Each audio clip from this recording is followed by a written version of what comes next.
ও চমৎকার একটা বল এই মুহূর্তে পা প্রান্ত দিয়ে আক্রমণে বাংলাদেশ সুনীল ঢুকে পড়েছে 1-2-1 oh my goodness excellent place Bangladesh 2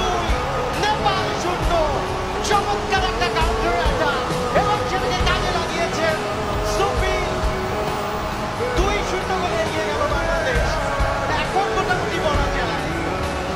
score line almost secure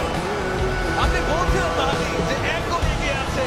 খানিকটা নড়বড়ে কিনা তাই কাউন্টার অ্যাটাকের জন্য অপেক্ষা ছিল বাংলাদেশ দারুণ 1-2 বাম প্রান্ত থেকে আমরা হাতে দেখেছি রনক মিয়ানের থেকে বারবার অ্যাটাকটা শুরু হচ্ছে বাম প্রান্ত থেকে বলটা এবার দেওয়া হলো দারুণ 1-2 সেই বলটাই মামুর রহমান সুবিলের কাছে লেফট উইং থেকে ঢুকে পড়লেন ডায়াগনালি ডি বক্সের ভেতরে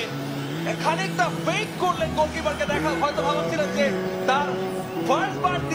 ফিল্ড একদম কাছে চলে গিয়েছে তখন উচিত ছিল ওকে ক্লোজ ডাউন করা সেটা না করে